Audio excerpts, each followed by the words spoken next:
Arjuna Ramanathan sir அவர்களுடைய தகவல் இன்று காலையில தான் இப்பதான் பார்க்க முடிந்தது.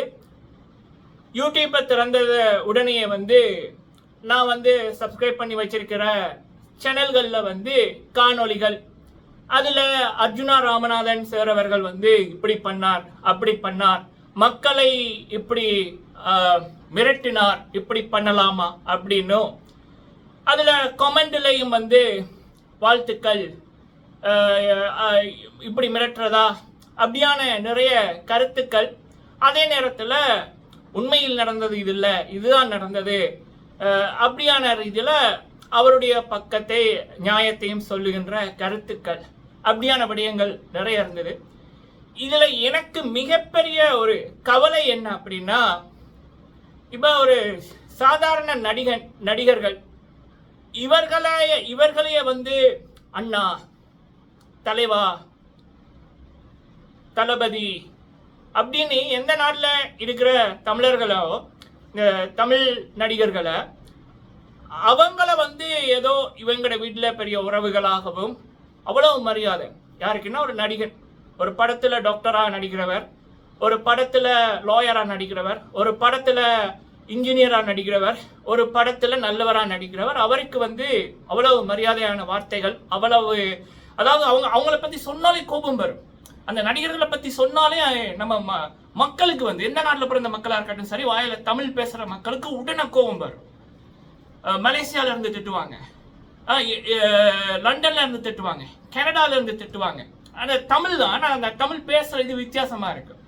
ஒரு நடிகனுக்கு நீ எப்படி அவரை பேர் சொல்லலாம், நீ எப்படி எங்கட அண்ணா அவரை அவனன்னு சொல்லலாம், உனக்கு என்னடா தெரியும் அவரை பத்தி, அப்படியான அந்த வார்த்தைகள் திட்டுறது.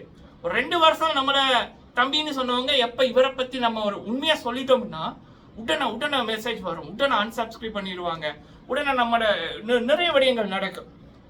இதுல என்னோட கவலை என்ன அப்படின்னா, படித்து டாக்டரா இருக்கிறவங்க, லாயரா இருக்கிறவங்க, இன்ஜினியரா இருக்கிறவங்க, இவங்களுக்கு இல்லாத மரியாதைகள் இந்த நடிகர்களுக்கு. இன்னொரு பக்கம் பாராளுமன்றம் என்றது அவ்வளவு பெரிய ஒரு இது, மக்களால் தெரிவு செய்யப்பட்டு அந்த பாராளுமன்றத்துல ஒரு எங்கல இருந்து ஒருத்தங்க போயிருக்காங்க, நம்ம மொழி பேசுறவங்க இருக்கவங்க போயிருக்காங்க அப்படின்னு அது எவ்வளவு பெரிய ஒரு விடயம். அப்ப அப்படி ஒரு பாராளுமன்ற உறுப்பினர் அப்படின்னு இருக்கிறவங்களுக்கு எவ்வளவு பெரிய மரியாதைகள் கொடுக்கணும், அவங்க கிட்ட பேசக்குள்ள எப்படி பேசணும். அதுலயும் இப்ப நிறைய தமிழ் நாட்டில் இருக்கிற பல மக்கள் அர்ஜுனா ராமநாதன் சார் அவர்களுடைய பாராளுமன்ற பேச்சுக்களை பார்த்து வியந்திருப்பார்கள், கனவு கண்டு கொண்டிருக்கார்கள். பல பேர் அவர்கள் சொன்னபடியும் இந்த பிகைண்ட் வூட்ல அர்ஜுனா ராமநாதன் சார் அவர்களை வந்த வீடியோக்குள்ள கமெண்ட்டை பாத்தீங்கன்னா தெரியும், இப்படி நம்ம நாட்டுக்கெல்லாம் ஒருத்தர் கிடைப்பாரா, இப்படி யாரால பேச முடியும், நம்ம நாள்ல இந்த ஒருத்தர் இப்படி பேசி பார்த்ததே இல்லை அப்படின்னு வியந்து போனவர்கள் பல பேர். இதுல அர்ஜுனா ராமநாதன் சார் அப்படின்றவங்க ஒரு டாக்டர், ஒரு பாராளுமன்ற உறுப்பினர், மக்களால் தெரிவு செய்யப்பட்டு போன ஒரு பாராளுமன்ற உறுப்பினர், வைத்தியராக இருந்தவரை அரசியலுக்கு வர வைச்ச சம்பவம் இப்ப கூட மறக்க முடியாது. நடு சாமம் இரவுல எல்லாமே தனி மனிதனாக மக்களுக்காக அவருடைய துறையில இருக்கிற சில விடயங்களே வைத்து குரல் கொடுத்தாரு. அவர் அப்படி குரல் கொடுக்கக்குள்ள அவருக்கு தெரியாது, யாருக்குமே தெரியாது அவருக்கு எப்ப என்ன நடக்கும் அப்படின்னு. அப்போ அவருக்கு ஆதரவு அந்த ஒரு போனும் அவருடைய அந்த உண்மைகளும் தான். அப்பெல்லாம் இப்ப அவரிடம் அதிகாரமும் இல்லை, எதுவுமே இல்லை. அப்ப அது மக்களுக்காக அப்படி பண்ண ஒரு மனிதர். அப்போ அப்படிப்பட்ட ஒருத்தரோட பேசக்குள்ள அது யாரா இருக்கட்டும், ஒரு 18 வயசு பிள்ளையா இருக்கட்டும், இல்ல அதுக்கு மேல இருக்கிறவங்களா இருக்கட்டும், அவங்க கிட்ட பேசக்குள்ள என்ன முறையில பேசணும், என்ன தோரணையில பேசணும். அப்ப அதெல்லாமே அந்த மனிதர்கிட்ட இப்ப ஒரு காணொலி ரிலீஸ் ஆயிருக்குல்ல, அர்ஜுனா ராமநாதன் சார் அவர்கள் ஒரு இடத்துல போறாங்க, அங்க போவைக்குள்ள அவங்க கூட இன்னொருத்தவங்க போறாங்க. அப்ப அங்க இருந்த ஒரு 4 பேர், 2 பெண்கள் 2 ஆண்கள். அப்ப அதுல அந்த 2 பெண்கள்ல ஒரு பெண் பேசுற விதம், பேசுற தோரணை, அப்ப அதை பார்க்கக்குள்ள எனக்கு கவலையா இருந்தது. சரியா, இது நான் மட்டுமில்ல, இப்ப என்னோட சில டாக்டர்ஸ் நண்பர்கள், இன்ஜினியர்ஸ் நண்பர்கள், மீடியா துறையில் இருக்கிற நண்பர்கள் எல்லாருமே பார்த்தோம். பார்த்துட்டு பேசக்குள்ள எங்களுக்கு முதல் வந்த ஒரு கவலை ஒரு சாதாரண ஒரு நடிகன் ஒரு நடிகனுக்கு இருக்கின்ற அந்த மரியாதை ஒரு சோசியல் மீடியால அந்த நடிகனை பேரை சொல்லி சொன்னாலே நீ எப்படி அவரை பேர் சொல்லி சொல்லுவ? தளபதி என்று சொல்லு, அண்ணாண்டு சொல்லு, அப்படின்ற மாதிரி வர்ற அந்த இது எல்லாமே ஒரு வைத்தியர் ஒரு பாராளுமன்ற உறுப்பினரை அவர்கிட்ட ஒருத்தங்க நேரில் பேசக்குள்ள அது அவ்வளவு தூரம் அவமரியாதை கொடுக்குறாங்க, அவ்வளவு தூரம் அந்த வார்த்தை பிரயோகங்கள் இருக்கு. அதை பத்தி யாருமே பேசல, யாருமே அதை சொல்லல அப்படின்னு சத்தியமா எனக்கு கவலையா இருந்தது. சரியா, இது ஒரு விடயம். சரி விடுங்க. அந்த வீடியோல பாத்தீங்கன்னா இது அவர் அர்ஜுனா ராமநாதன் சார் அவர்களுடைய காணி. அப்ப அந்த காணிக்குள்ள அவர் போறாங்க. அவர் ஏன் போறாங்க அப்படின்னா அவரோட காணிக்குள்ள இருந்து பாம்பு வருது, தேள் வருது அப்படின்றது சில முறைப்பாடுகள் போயிருக்கு. அப்ப அது அவர் அறிந்து போட்டு அதை சுத்தம் செய்ய அது என்ன விடயம் அப்படின்னு பார்க்க அடுத்த நாள் அவங்க போறாங்க. அப்ப போவைக்குள்ள இப்படியான விடயங்கள் நடக்குது. அப்ப என்னுடைய நண்பர் சொன்னாரு, இது திட்டமிட்டு செய்யப்பட்ட சதியா? சரி, அப்ப இவரை வர வைக்கணும்னா இப்படி பண்ணணும். அப்ப இவர் வரைக்குள்ள இவரை ட்ரிகர் பண்ணி இப்படியான விடயங்களை பண்ணா அவர் ஒரு விடயம் பண்ணுவாரு. அப்போ உடனே ஒரு போனை எடுத்துட்டு வீடியோக்களை வெளியிடுற சோசியல் மீடியால வெளியிட்டா இந்த சோசியல் மீடியால ஒரு நல்லவரை கெட்டவரா காமிக்கலாம், ஒரு கெட்டவரை நல்லவரை காமிக்கலாம். அதிலும் இப்ப தேவைகள், அதாவது இப்ப சட்டமன்ற இது வர இருக்கு தெரியல, மேபி வர இருக்கலாம். ஸோ அதனாலேயே இவருடைய மதிப்பை கெடுக்கணும், பேரை கெடுக்கணும்னு ஏதாவது திட்டம் பண்ணியிருக்காங்களா சகோ அப்படின்றதுல என்னுடைய இன்ஜினியர் நண்பர் ஒருத்தங்க கேட்டாங்க. இன்னொரு டிஜிட்டல் கிரியேட்டரா இருக்கிறவங்கலாம் அந்த விதத்துல தான் சந்தேகம் பார்த்தாங்க. சரி, ஓகே, சரி. அப்ப இது இவருடைய காணி. அப்ப இது காணி இல்ல, இன்னொருத்தருடைய பொருளை அவருடைய அனுமதி இல்லாம யாருமே தொடவே முடியாது. அப்ப இவருடைய காணிக்குள்ள அதுவும் இவர் ஒரு சுத்தம் பண்ணணும் அப்படின்னு வரைக்குள்ள போனது யாருடைய தப்பு? ஒண்ணு. ரெண்டாவது விடயம் முழுமையான வீடியோ சோசியல் மீடியால வரையில பாதிதான் இருக்கு. அதுவும் அந்த பாதி வீடியோக்கள் எப்படி அப்படின்னா அர்ஜுனா ராமநாதன் அவர்கள் இந்த வீடியோ பார்த்த உடனே அவர் மேல ஒரு வெறுப்பு வரணும், அவர் எப்படி இப்படி பண்ணலாம் அப்படியான ரீதியில தான் அந்த காட்சிகளும் இருக்கு, தலையங்கங்கள் அதுகளுமே வந்திருக்கு. சரியா? ஆனா உண்மையிலே அங்க அவர் போவைக்குள்ள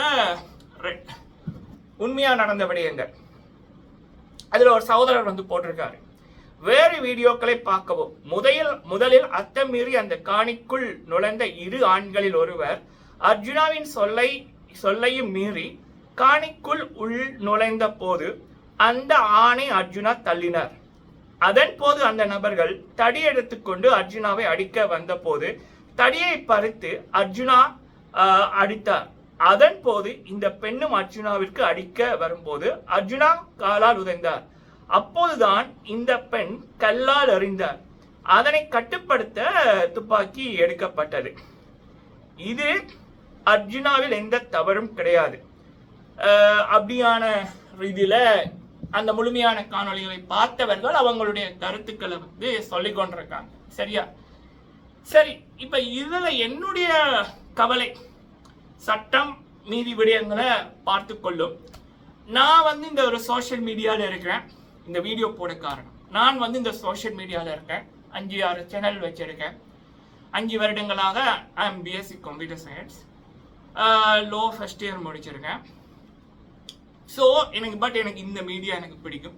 ஆனால் மீடியாவில் போகிற போக்குகள் சில விடயங்கள் எனக்கு மன வருத்தத்தை தரைக்குள்ள நான் என்னுடைய குரல்களை கொடுத்துருக்கேன்.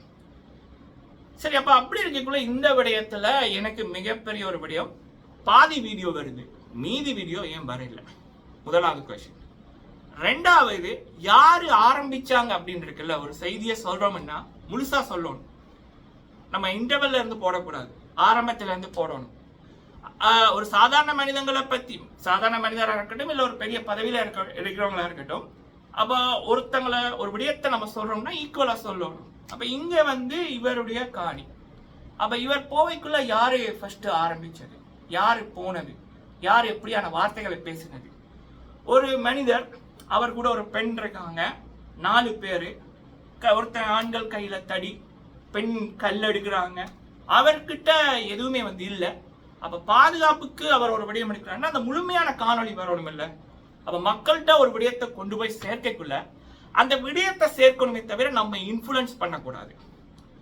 அவரை பிடிக்குது பிடிக்கல, அது வேற. ஆனா ஒரு விடயத்தை சொல்லக்குள்ள அந்த விடயம் நம்ம வந்து செய்தி சொல்றோம் அப்படின்னு அந்த விடயத்தை அப்படியே கொண்டு போய் கொடுக்கணும். அப்ப அந்த மக்கள் வந்து முடிவெடுக்கட்டும். இல்ல அந்த முழு விடயத்தை கொடுத்துட்டு உங்களுடைய கருத்துக்களை நீங்க சொல்லுங்க. அது சரியா பிள்ளையா அப்படின்றத மக்கள் வந்து பண்ணுவாங்க. ஆனா இங்க பாதி விடயத்தை கொடுத்து போட்டு இவரை வந்து ஒரு மாதிரி காமிக்கணும் அப்படின்னு காமிப்பத, ஏன்னா நானும் ஒரு முதல் 4-3 வீடியோ பார்க்கக்குள்ள என்னுடைய மனநிலையும் அப்படி இருந்தது. ஆனா அதுக்கப்புறம் கமெண்ட் செக்ஷனை வந்து பார்த்தேன். அதுக்கப்புறம் வேற சில வீடியோக்களை பார்க்கக்குள்ள அதுல எல்லாம் வேற மாதிரி கிடையாது. ஃபர்ஸ்ட் வீடியோக்களை பார்க்கக்குள்ள இவர் மேல கோபம் வரணும் அப்படின்ற ரீதியில சில காட்சிகளை அமைக்கப்பட்டிருக்கு. அதுக்கப்புறம் அதற்கு முதல் நடந்த விடயங்களை பார்க்கக்குள்ளதான் இதனால் தான் இவர் இப்படி பண்ணார் அப்படின்றது வெளிப்படையா மக்கள் உணர்ந்து கொமெண்ட்களை போட்டு கொண்டிருக்காங்க. அந்த விடயங்கள் வருது. சட்டம் என்னத்தை செய்யணுமோ அது உண்மையான நீதியை வந்து வழங்கும். ஆனா அதற்கு முதல் வந்து என்ன நடந்துச்சு அப்படி என்பதை சோசியல் மீடியாவில் சொல்பவர்கள் அதை முழுமையா சொல்லணும் அப்படி என்பதுதான் என்னுடைய கருத்து. அதற்காகத்தான் நான் வந்து இந்த விடயத்தை சொல்றேன். அடுத்தது, பதவிக்கு வந்து பதவியோ படிப்போ கண்டிப்பா மரியாதை கொடுக்கணும். சரியா? அது எனக்கு ரொம்ப கஷ்டம். அது கடந்த ஒரு 3 மாதங்களாக இது வந்து எனக்கு மிகப்பெரிய ஒரு மன உளைச்சல். என்ன அப்படின்னா, ஒரு சாதாரண ஒரு நடிகர் படங்கள்ல படித்தவராக பதவியில இருக்கிறவர்களா படங்கள்ல நடித்த ஒரு நடிகனுக்கு அவன் அந்த நடிகரோட பேரை சொன்னா கூட நீ பேரை சொல்லக்கூடாது, தளபதினு சொல்லு, அண்ணான்னு சொல்லு அப்படின்றவங்க நம்ம கூட இருந்து ஒரு படிச்சவங்க, நம்மளால ஒரு பதவிக்கு நம்ம மக்கள் அனுப்பி ஒரு பாராளுமன்றத்தில் இருக்கிறவங்க. அப்ப அப்படியான நபர்களோட மக்கள் பேசக்குள்ள அது எப்படி பெரிய மரியாதையை கொடுக்கணும்? ஏன்னா ஸ்கூல்ல எல்லாம் ஃபர்ஸ்ட் நமக்கு சொல்லி தரது என்ன? மரியாதை. சரிங்களா? இன்னைக்கு கூட என்னோட ஆசிரியர்களை கண்டா வந்து ஆட்டோமேட்டிக்கா எங்க இருந்தாலும் கால்கள் எழும்பிடும், கைகள் இப்படி இருக்கும். நகத்தை பாத்தீங்களா? பாடசாலையில சொல்லி தந்த பாடம். சரிங்களா? அப்ப இது வந்து சின்ன வயசுலயே நமக்கு சொல்லித்தர விடயங்கள். அதுல முதல் விடயம் மரியாதை. யார்கிட்ட எப்படி பேசணும், என்ன விதத்துல பேசணும் அப்படின்னு. அப்ப அதெல்லாமே வந்து இப்ப இருக்கிற சொசைட்டியை வந்து பார்க்கக்குள்ள எனக்கு சரியான ஒரு மன உளைச்சல். சரிங்களா? இது என்னுடைய கருத்து. மீதி விடயங்கள் வரைக்குள்ள இதை பத்தி நான் பேசுறேன்.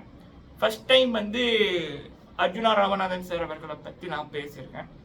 இது வந்து பேசணும் அப்படின்னு தோணுச்சு. முடிந்தால் ஷேர் பண்ணுங்க. நீங்க போடுற லைக் பல பேருக்கு இந்த வீடியோவை கொண்டு போய் சேர்க்க உதவும் என்று நம்புறேன்.